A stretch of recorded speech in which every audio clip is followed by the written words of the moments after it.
June 6, 1944. The chalky cliffs of Omaha Beach loomed ahead as Private First Class Marcus Johnson crouched in the assault craft, his medical satchel clutched tightly to his chest, rain mixing with seawater as it splashed across the bow.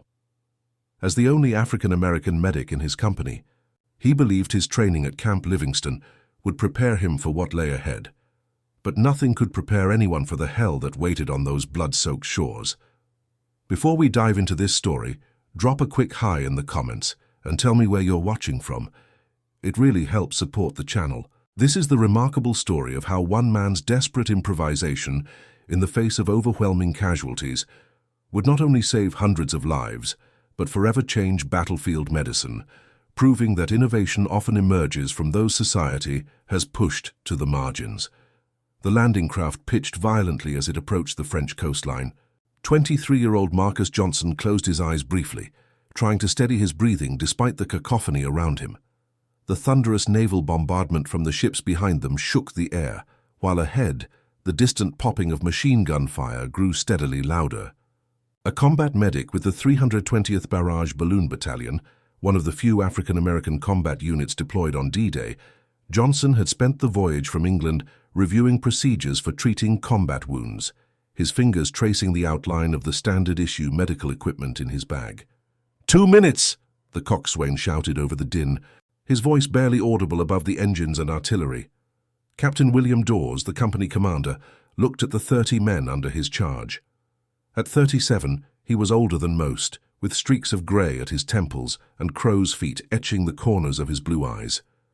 "Remember your training?" he called out, his Boston accent thick with tension. "Move fast, find cover, and for God's sake stay together." Johnson made eye contact with the captain, who gave him a curt nod.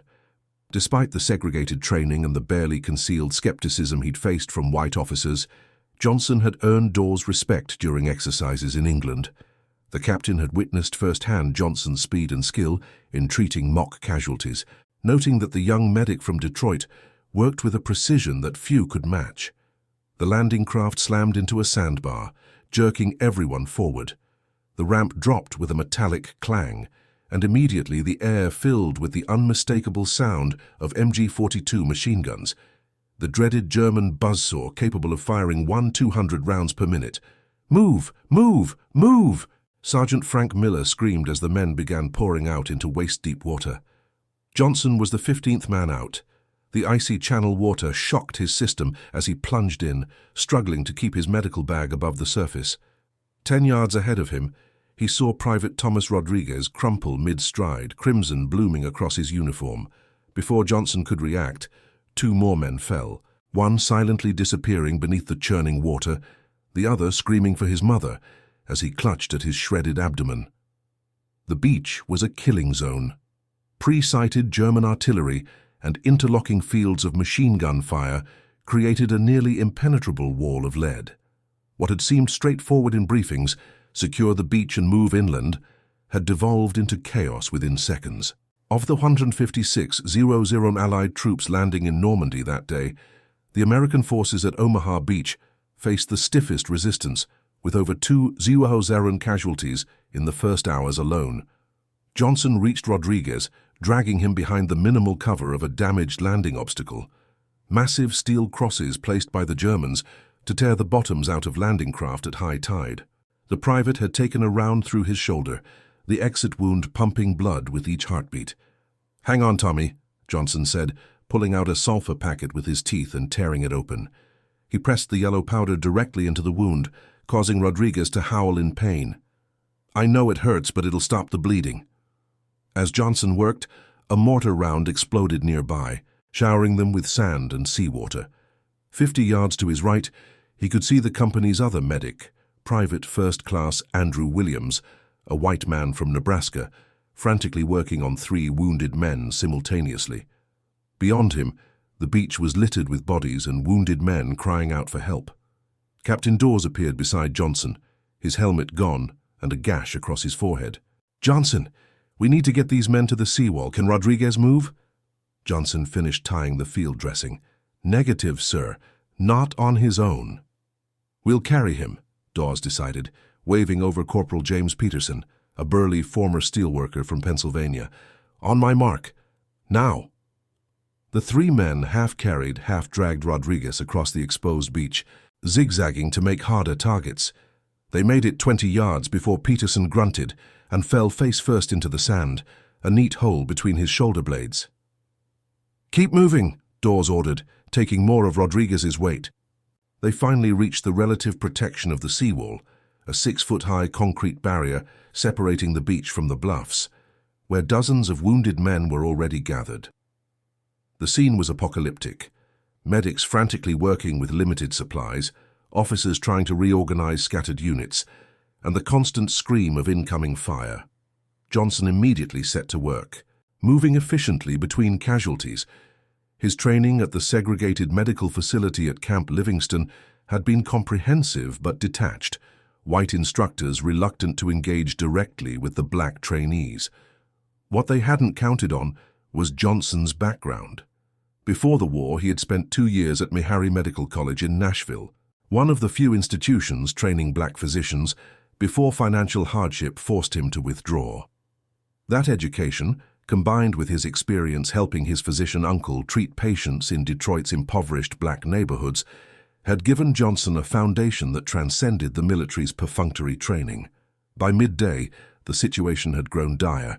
The 320th Barrage Balloon Battalion was tasked with deploying massive balloons that prevented enemy aircraft from strafing the beach, but they had been pressed into service as stretcher-bearers and impromptu infantry as casualties mounted. Johnson had treated 17 men in 3 hours, his medical supplies dwindling alarmingly. "Doc? Doc Johnson!" The call came from Sergeant Miller, who was supporting a young private with a mangled leg. "Simmons here caught some shrapnel. He's bleeding out." Johnson finished bandaging a head wound and rushed to Miller's side.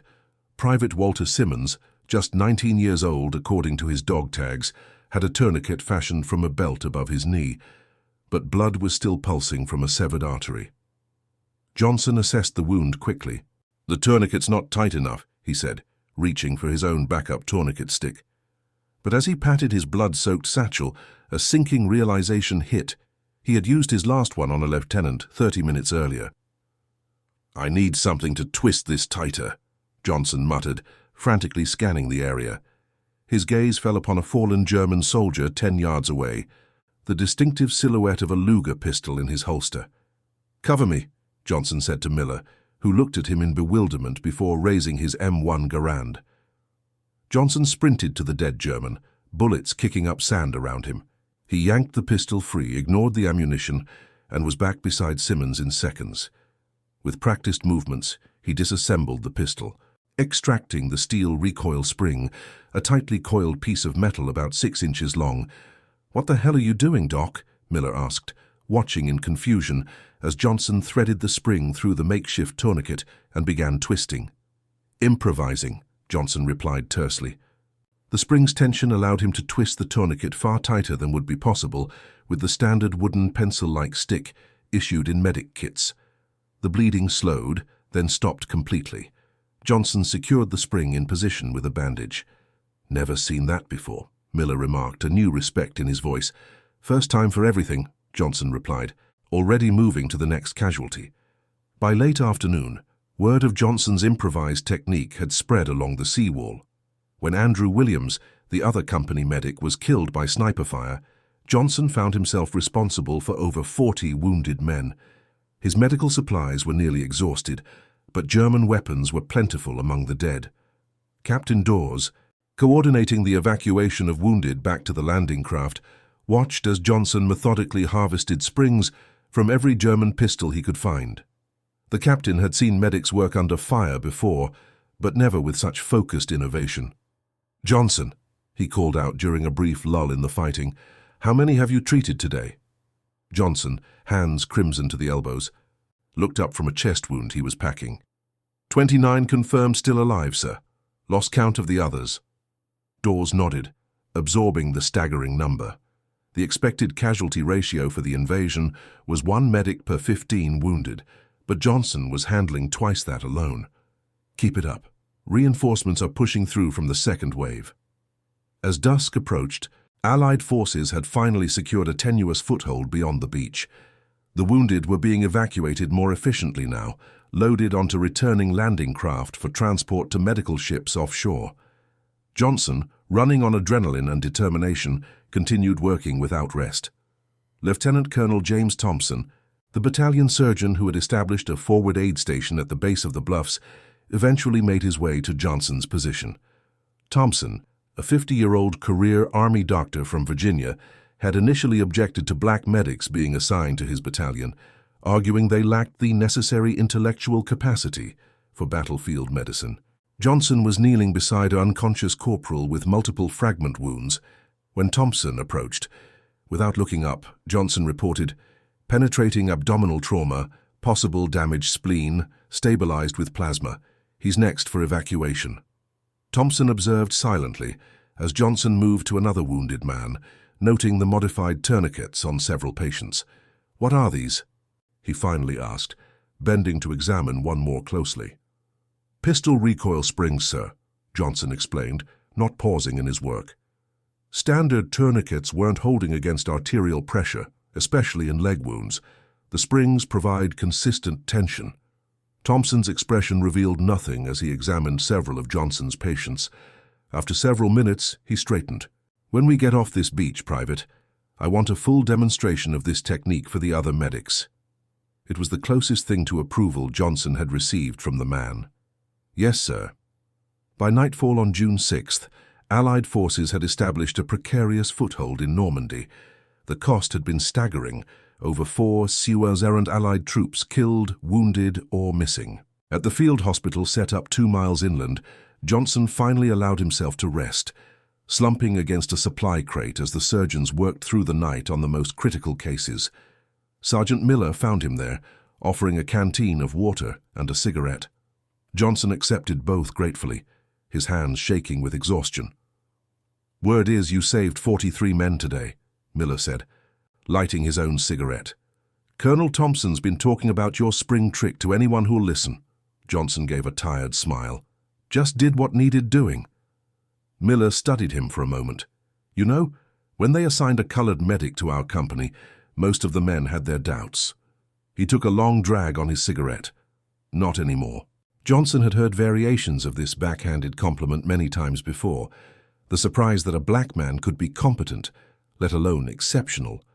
But in his bone-deep fatigue, he let it pass without comment. The acknowledgement of his skills was enough for now. The next 3 days saw fierce fighting as the Allied forces pushed inland. Johnson continued to refine his technique, discovering that different weapons yielded springs with varying tension properties. Luger springs worked best for leg wounds, while the larger springs from MP-40 submachine guns proved effective for tourniquets on larger men. He began carrying a collection of them in a separate pouch, categorized by size and tension. On June 10th, 4 days after the invasion, Lieutenant Colonel Thompson summoned Johnson to the main field hospital. There, to Johnson's surprise, stood Brigadier General Norman Kirk, the Army Surgeon General who was touring the Normandy medical facilities. "This is him, sir," Thompson said. "Private First Class Marcus Johnson." General Kirk, a stocky man with a perpetual frown, looked Johnson over. "I've heard about your improvised tourniquets, Private. Colonel Thompson tells me you've saved dozens of men who would otherwise have bled out." Johnson stood at attention. "Just doing my job, sir." "Show me," Kirk ordered.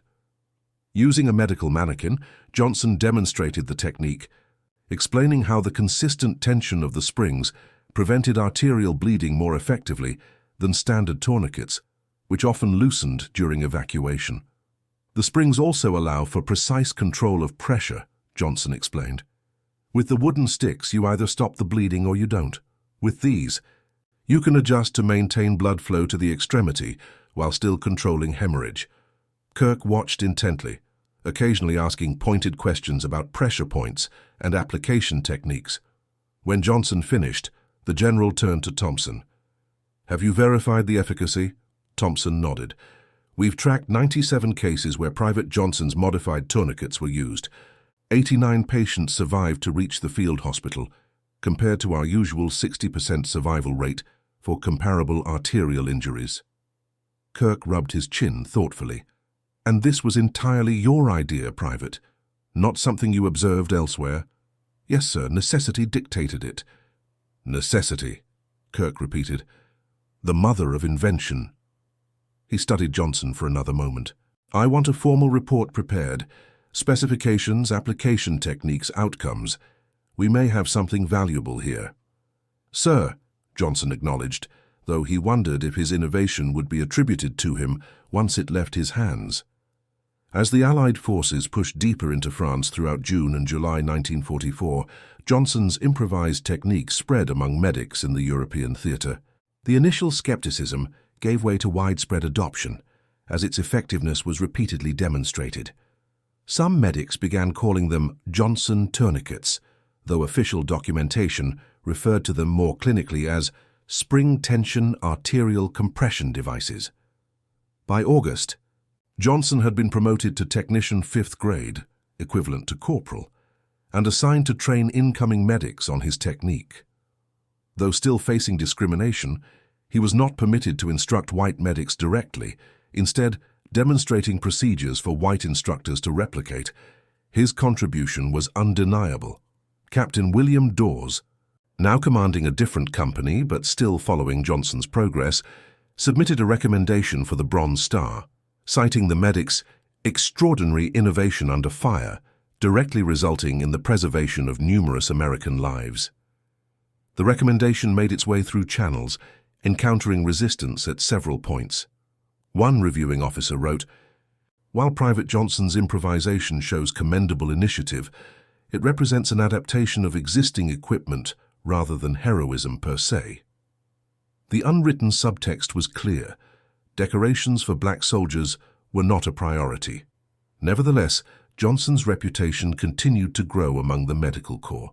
When the 320th Barrage Balloon Battalion was redeployed to support Operation Dragoon, the invasion of southern France in August 1944, Johnson was temporarily detached to serve as a training demonstrator for the 4th Auxiliary Surgical Group. It was there that Johnson met Major Michael DeBakey, a brilliant vascular surgeon who would later become a pioneering figure in cardiac surgery. DeBakey, already known for his innovations in battlefield medicine, having helped develop the Mobile Army Surgical Hospital concept, immediately recognized the significance of Johnson's technique. "The elegant simplicity is what makes it brilliant," DeBakey remarked after Johnson demonstrated the procedure. "You've essentially created a precision instrument from battlefield debris." Johnson, unaccustomed to such unreserved praise from white officers, simply nodded. "It seemed logical, sir." "Logic born of necessity and applied under fire," DeBakey corrected. "Don't minimize what you've accomplished, technician." He studied the disassembled Walther P38 pistol Johnson had used for demonstration. "Have you considered adaptations for different wound types?" This began a productive collaboration that would last several weeks. DeBakey, unconcerned with racial boundaries that constrained many of his contemporaries, worked directly with Johnson to refine and document the technique. Together, they created a standardized set of specifications for spring selection and application methods for different wound locations and severity levels. Meanwhile, back in the United States, the segregated 92nd Infantry Division was preparing for deployment to Italy. Among their medical personnel was Private First Class Robert Coleman, who had trained alongside Johnson at Camp Livingston. Coleman had received letters from Johnson describing the spring tourniquet technique and had begun teaching it to other medics in the division. When Colonel Merrill Ware, the division surgeon, observed a demonstration, he immediately recognized its potential. Rather than acknowledging its black originator, however, the technique was presented to the 92nd's white officers as a field innovation from the European theatre. This pattern of appropriation without attribution was not lost on Johnson, who learned about it through correspondence with Coleman. In a letter dated September 15, 1944, Johnson wrote, "I'm not surprised by Colonel Ware's presentation of my method. Our contributions have always been absorbed without acknowledgement. What matters is that lives are saved. Perhaps someday the full history will be written, but for now I take satisfaction in knowing my hands have kept American blood inside American bodies, regardless of color." By autumn 1944, Johnson's technique had been incorporated into the official medical training for all new combat medics, though official documentation referred to it as the spring tension method, with no mention of its originator. A technical manual published in October 1944 included detailed illustrations, but attributed the innovation to field medical personnel in the European theatre. Johnson was redeployed to his original unit in October 1944, as the Allied forces pushed toward Germany. The 320th Barrage Balloon Battalion, having fulfilled its specialized role during the invasions, was increasingly utilized for general support duties, including evacuation of wounded and logistical operations. On December 16, 1944, the Germans launched a massive counter-offensive through the Ardennes forest, what would become known as the Battle of the Bulge. The surprise attack created chaos along the Allied lines, with American forces scrambling to contain the German advance. Johnson's unit was stationed near Bastogne, Belgium, which quickly became surrounded by German forces. As casualties mounted in the bitter winter conditions, Johnson's expertise became even more valuable. The freezing temperatures created additional challenges for treating the wounded. Standard tourniquets became brittle and difficult to adjust, while blood froze on exposed wounds. Working from an aid station in a damaged church, Johnson found himself treating not only American soldiers, but also Belgian civilians caught in the crossfire. On December 19th, a German artillery barrage struck near the church, sending a wave of casualties into the already overwhelmed aid station. Among them was 10-year-old Marie Dubois, her right leg mangled by shrapnel. Her father, Jacques, carried her in, his face a mask of desperation. "Please," he begged in broken English, "please save her." Johnson assessed the injury quickly. The femoral artery was damaged, pumping blood onto the stone floor of the church. Standard protocol for such severe pediatric injuries in civilian settings would involve immediate amputation. But Johnson hesitated. "I need the smallest spring we have," he called to his assistant, Technician 4th grade Paul Davidson. Davidson returned with a spring from a German officer's Walther PPK, a smaller pistol with a correspondingly delicate recoil mechanism. Johnson meticulously applied a modified version of his technique, adjusting the tension to accommodate the child's smaller blood vessels. "Hold this exact pressure," he instructed Jacques, guiding the man's fingers to the precise spot. No tighter, no looser. While the father maintained pressure, Johnson cleaned the wound and began the delicate work of debridement, removing damaged tissue and foreign objects. The standard approach would be to stabilize for evacuation to a surgical unit, but with Bastogne surrounded, evacuation was impossible. Captain Howard Reynolds, the senior medical officer present, observed Johnson's work with the child. "You're not thinking of attempting vascular repair here, are you? We're not equipped for that." Johnson didn't look up from his work. "No choice, sir. She'll lose the leg otherwise." Reynolds frowned. Even in a proper surgical setting, the chances of successful repair on a child that size— "I understand the odds, sir." Johnson interrupted, an unusual breach of protocol that reflected his determination. "But I've assisted with similar procedures during my time with the 4th Auxiliary Surgical Group. This was a slight exaggeration. Johnson had observed such procedures under Major DeBakey, but had never performed one himself. Still, the principles were clear in his mind. Reynolds hesitated, then nodded curtly. "Proceed. I'll assist." For the next 3 hours, Johnson worked methodically to repair the damaged artery, using suture material meant for much larger vessels. His hands, despite the cold and fatigue, remained steady. Reynolds, initially skeptical, found himself increasingly impressed by the medic's technique. "Where did you learn microsurgical techniques?" the captain asked as they worked. "Observation, sir," Johnson replied, "and necessity." When the procedure was finally complete, Johnson applied a modified version of his spring tourniquet, this one designed to maintain minimal pressure to support the repair while allowing blood flow.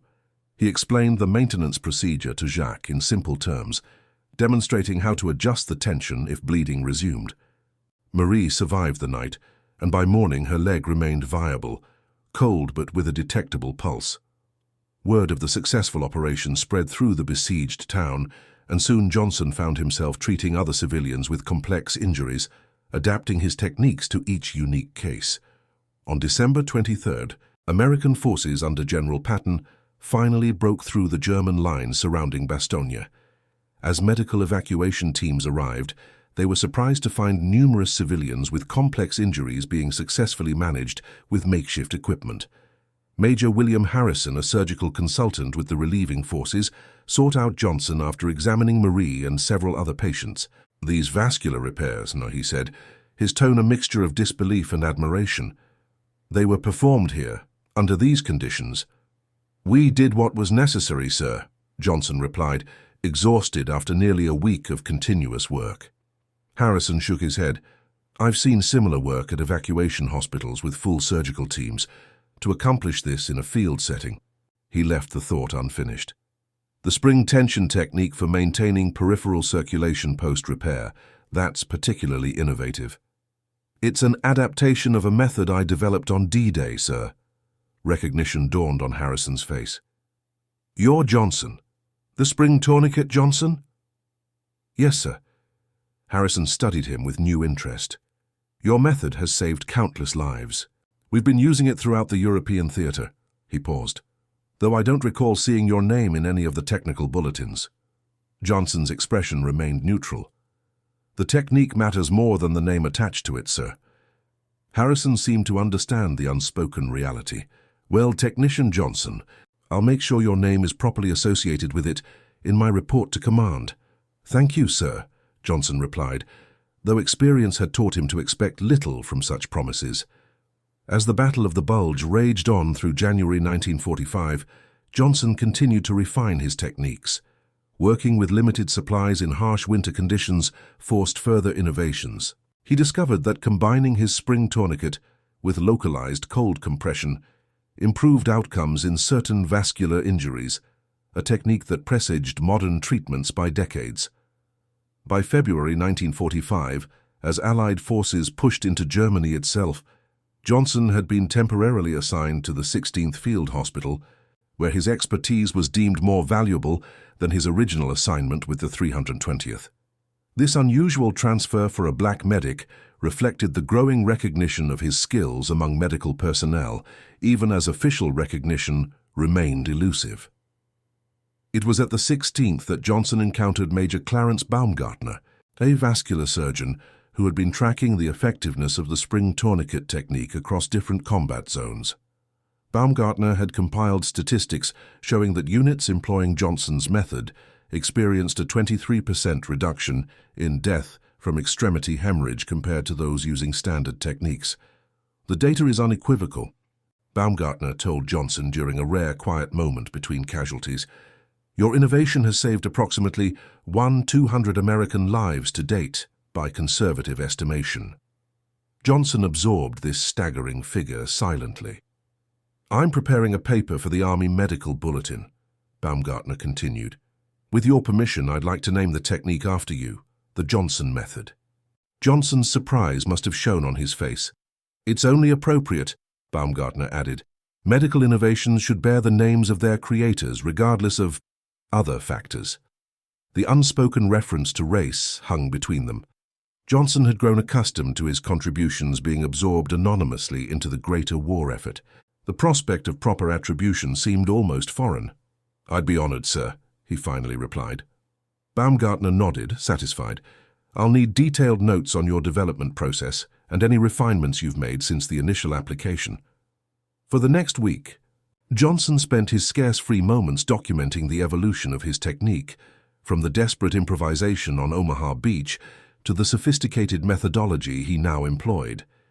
He detailed the specific properties of different spring types, the precise pressure applications for various wound locations, and the post-application monitoring procedures he had developed.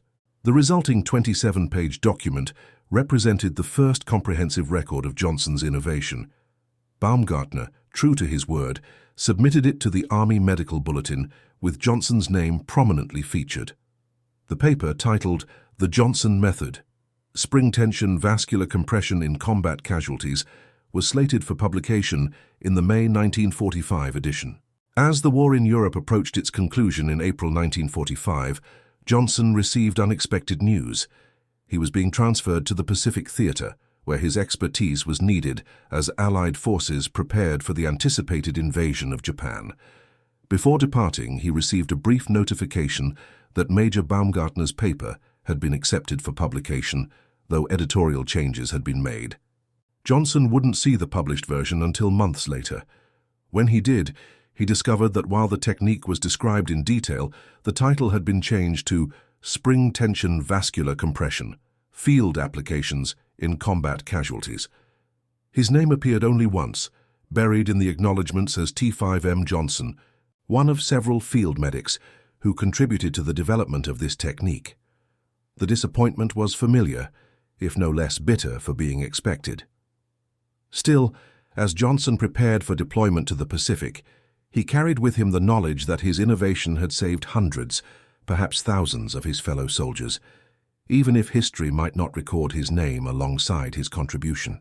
The atomic bombings of Hiroshima and Nagasaki in August 1945 brought the Pacific War to an abrupt end before Johnson's unit could be deployed to the invasion front. Instead, he found himself part of the occupation forces in Japan, serving at a medical facility in Yokohama treating both American personnel and Japanese civilians. It was there, treating a young Japanese boy with injuries sustained from unexploded ordnance, that Johnson was approached by Dr. Hideki Tanaka, a Japanese physician permitted to observe American medical procedures. Tanaka, watching Johnson apply a modified version of his spring technique, asked through an interpreter about its origin. "You invented this?" Tanaka asked, his surprise evident even through translation. "Yes," Johnson replied simply, continuing his work. Tanaka studied the mechanism closely. Very ingenious, so simple, yet so effective.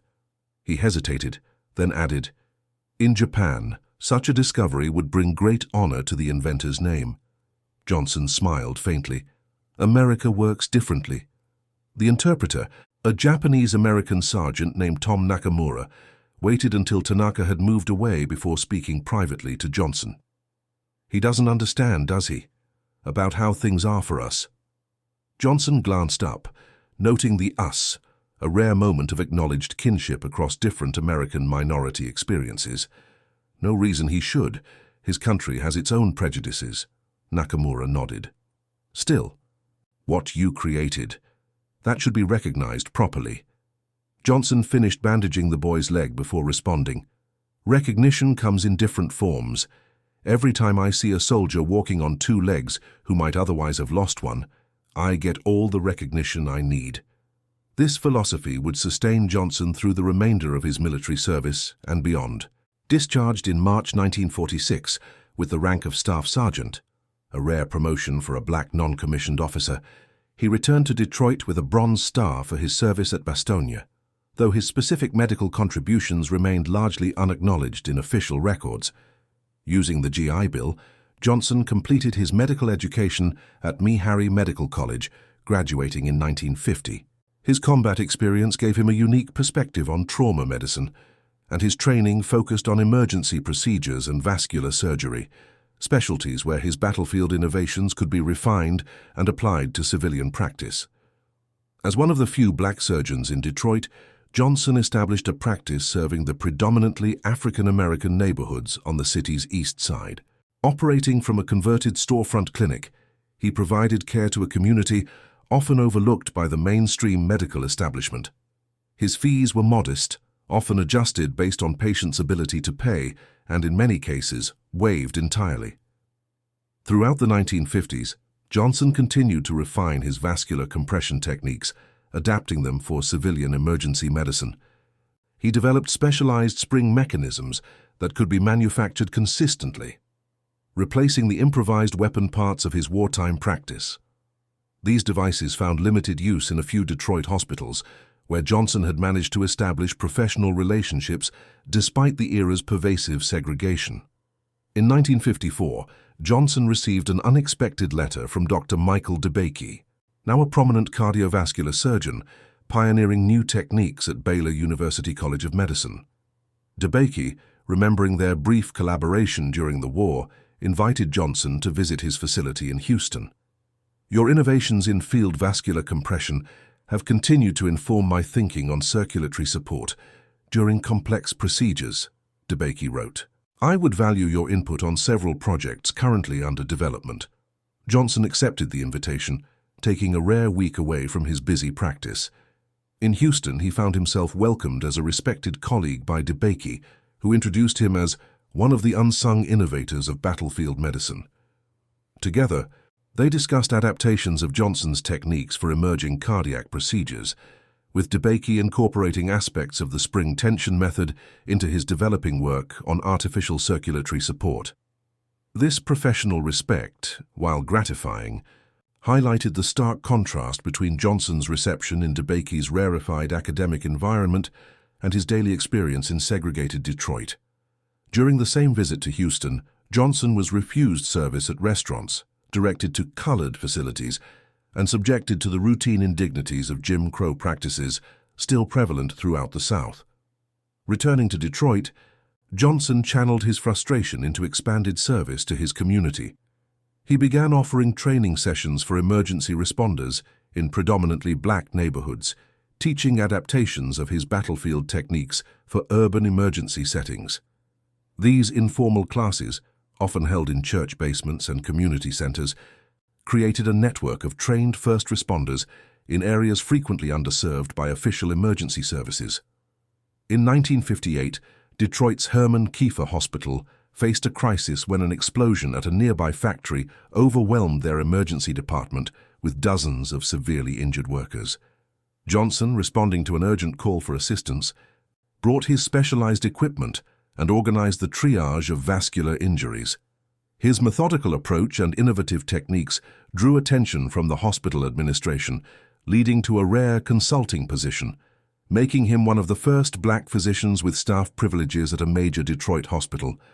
Dr. William Peterson, the hospital's chief of surgery, later wrote in a departmental memorandum, Dr. Johnson's techniques for managing arterial hemorrhage represent a significant advancement over standard practices. That these methods were developed under combat conditions a decade ago, yet remain largely unknown to mainstream medicine, raises troubling questions about our profession's channels of knowledge dissemination. This official recognition, limited as it was to a single hospital, marked a turning point for Johnson. Throughout the early 1960s, he was increasingly invited to demonstrate his techniques at emergency medicine conferences, though typically in separate, special sessions rather than main programs. A reflection of medicine's ongoing segregation, despite incremental progress in other areas of American society. The civil rights movement of the 1960s brought new attention to the contributions of black Americans in all fields, including medicine. In 1963, an article in Ebony magazine highlighted Negro Medical Pioneers, featuring Johnson alongside other black physicians who had made significant but unheralded contributions to American medicine. The article, written by journalist James Baldwin, no relation to the famous author, detailed Johnson's battlefield innovation and its subsequent development, noting, while white medical journals refused to publish his findings under his name, Dr. Johnson quietly saved thousands of lives with techniques now standard practice in emergency rooms across America. This publicity brought Johnson's story to a wider audience, particularly within the black community. Young African-American medical students began seeking him out as a mentor, and his small Detroit clinic became an unofficial training ground for a new generation of black emergency physicians. One such student, Ronald Williams, later recalled, Dr. Johnson never expressed bitterness about the recognition denied him. Instead, he focused on ensuring his knowledge was passed forward. Medicine isn't about credit, he told us, it's about capability. He made sure we were capable. In 1966, the Vietnam War's escalation created an urgent need for improved battlefield medical techniques. The Army Medical Corps, reviewing successful innovations from previous conflicts, rediscovered Johnson's original documentation through Major Baumgartner's paper. A team from Walter Reed Army Medical Center contacted Johnson, now 56 and still practicing in Detroit, requesting his assistance in training combat medics in his techniques. Johnson agreed, taking leave from his practice to conduct a series of training sessions at Fort Sam Houston in Texas. There he found himself instructing primarily white medical officers in techniques that had been effectively removed from his name 2 decades earlier. The irony was not lost on him, though he approached the assignment with the same quiet professionalism that had characterized his entire career. Colonel Richard Davis, the training program director, observed Johnson's instruction with growing admiration. After one particularly effective demonstration, Davis approached him privately. "You know, Dr. Johnson, these techniques have saved countless lives in Vietnam. They're now part of standard combat medical training, though few know their origin." Johnson nodded, unsurprised. "It's not right," Davis continued unexpectedly.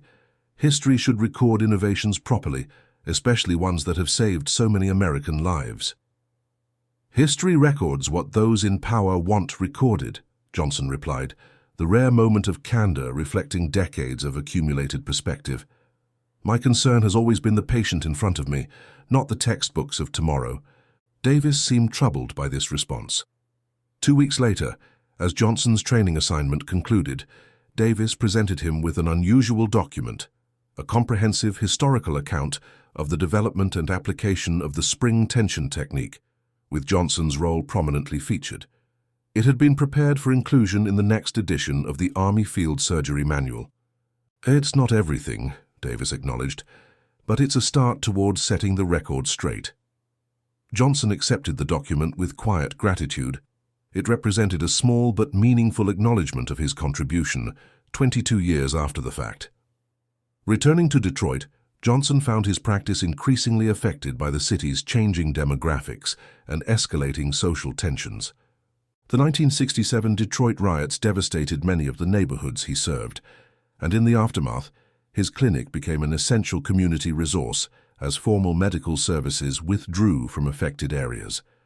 Working through the crisis, often by flashlight when electricity was unavailable, Johnson treated gunshot wounds, burn injuries, and trauma cases with the same methodical skill he had developed on Omaha Beach. The spring tension techniques, adapted for these civilian emergencies, proved as effective in urban Detroit as they had in wartime Europe. This period marked Johnson's final major innovation to his original technique. Faced with multiple casualties and limited supplies, he developed a simplified version that could be applied by minimally trained community volunteers using commonly available materials. This neighborhood medic adaptation preserved the core principles of his method while making it accessible in resource-constrained environments. By 1970, at age 60, Johnson's health began to show the effects of decades of unrelenting work. A mild stroke forced him to reduce his clinical hours, though he continued teaching at the free clinic he had established in the basement of Greater Hope Baptist Church. There, he trained local residents in basic emergency response, creating an informal community health network in areas still underserved by mainstream medicine. In 1972, the newly established National Medical Association, an organization of black physicians, honored Johnson with its Lifetime Achievement Award, recognizing both his medical innovations and his decades of community service. The ceremony in Washington, D.C. marked a rare moment of public recognition, though it remained largely unnoticed by the broader medical establishment. Accepting the award, Johnson delivered a brief speech that encapsulated his philosophy. Medicine at its best is about solving problems with whatever tools are at hand. On Omaha Beach, necessity forced innovation. In Detroit's neighborhoods, the same necessity exists daily. The challenge for all healers is to see beyond conventional wisdom to the solution hiding in plain sight. Johnson continued practicing in limited capacity until 1975, when declining health forced his full retirement. Even then, he maintained regular hours at the community clinic, supervising younger physicians and providing consultation on difficult cases. His apartment above the clinic became a makeshift classroom where he continued teaching his techniques to medical students, emergency responders, and community health workers. In 1977, Johnson received an unexpected letter from the Army Surgeon General's office. The military medical establishment, preparing a comprehensive history of battlefield medicine, had finally acknowledged the full significance of his contribution. The letter invited Johnson to West Point to be recognized at a symposium on medical innovations that had transformed combat casualty care. Johnson, now 67 and increasingly frail, made the journey to New York with the assistance of his nephew, Dr. James Johnson, who had followed his uncle into medicine. At the symposium, attended by the military's top medical officers and civilian trauma specialists, Johnson was finally publicly credited as the originator of a technique that had evolved into standard practice not only in military medicine, but in civilian emergency response worldwide. Brigadier General Alan Thompson, introducing Johnson to the assembled audience, stated, "The spring tension technique, now standard in every combat medics training, can be traced directly to the improvisation of one quick-thinking medic on Omaha Beach. That this recognition comes belatedly does not diminish its importance or our gratitude." For Johnson, the acknowledgement was gratifying, but secondary to the tangible impact of his work. During the reception following the ceremony, he spent more time discussing recent adaptations of his technique with young Army medics than accepting congratulations from senior officers. One such medic, Sergeant Maria Gonzalez, who had served 2 tours in Vietnam, told Johnson, "Your method saved my brother in Nam. Took shrapnel in the femoral artery near Khe Sanh. Medic used the Johnson technique. That's what they called it in the field. No matter what the manuals said. He's walking today because of you." Such direct confirmation of his legacy meant more to Johnson than official recognition ever could. Throughout his career, he had measured his success not in publications or accolades, but in lives preserved and function restored. In the years following the West Point Symposium, Johnson's health continued to decline, though his mind remained sharp. He spent his final years documenting his experiences and techniques, working with his nephew to create a comprehensive record of not just the medical innovations, but the social context that had both necessitated and constrained them. Marcus Johnson died on March 12, 1983, at age 73. His funeral at Greater Hope Baptist Church drew hundreds from Detroit's medical community and the neighborhoods he had served for decades. The Army sent an honor guard, and his casket was draped with the American flag, standard honors for a veteran, but with an added significance for a man whose service had extended far beyond his military duty. The Detroit Free Press obituary noted, "Dr. Johnson's battlefield innovation saved thousands of lives, though recognition came decades after its development. His greater legacy may be the generations of physicians he trained and inspired, particularly young African Americans, who found in his example both technical excellence and uncompromising dignity in the face of systemic barriers." In 1985, 2 years after Johnson's death, the American College of Emergency Physicians formally adopted the term Johnson technique for the family of vascular compression methods derived from his original innovation. This nomenclature, now standard in medical textbooks and training programs, represented the final professional acknowledgement of his contribution. At the dedication of the National World War II Memorial in 2004, a special exhibit on battlefield medicine featured Johnson's story alongside other medical innovations from the conflict. His original field notes and diagrams, preserved by his nephew, were displayed alongside modern emergency equipment that still incorporated his principles. Today, variations of Johnson's technique remain in use in emergency departments, battlefield hospitals, and disaster response worldwide. The fundamental insight that precisely controlled tension could manage arterial bleeding more effectively than binary compression has informed generations of medical devices, from sophisticated surgical tools to emergency field equipment designed for use in resource-limited settings. Perhaps most significantly, Johnson's community-based approach to emergency medicine has found new expression in contemporary disaster response protocols. The principle that life-saving techniques should be adaptable to available resources and transferable to non-specialists has become central to modern emergency preparedness, particularly in underserved communities globally. Dr. James Johnson, continuing his uncle's legacy through research and teaching at Howard University Medical School, often tells students, "My uncle's greatest innovation wasn't the spring technique itself, but the mindset behind it. The recognition that solutions often exist beyond conventional boundaries. He didn't just save lives on Omaha Beach. He created a framework for problem-solving under pressure that continues saving lives today."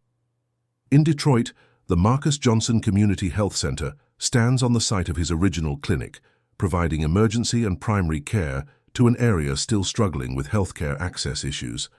The center trains community health workers in adaptations of Johnson's techniques, continuing the tradition of making specialized medical knowledge accessible beyond traditional professional boundaries. For the generations of medical professionals influenced by Johnson's work and example, the lesson extends beyond specific techniques to a broader philosophy, that innovation often emerges from necessity, that conventional limitations are frequently self-imposed, and that the measure of medical advancement is not publications or patents, but lives improved and communities strengthened. Marcus Johnson's journey from the blood-soaked shores of Normandy to the textbooks of modern emergency medicine represents not just the evolution of a technique, but a testament to the power of observation, adaptation, and persistence in the face of both battlefield chaos and systemic barriers. His story reminds us that medical progress often comes not from elaborate research facilities, but from the urgent creativity of practitioners confronting immediate needs with limited resources. The young medic who disassembled a German pistol on Omaha Beach, seeking only to save the soldier bleeding before him, could not have imagined the far-reaching impact of that desperate improvisation. Yet in that moment of crisis-born innovation lies a pattern repeated throughout medical history, the translation of battlefield necessity into advances that benefit all of humanity. And that concludes our story. If you made it this far, please share your thoughts in the comments. What part of this historical account surprised you most? Don't forget to subscribe for more untold stories from World War II and check out the video on screen for another incredible tale from history. Until next time.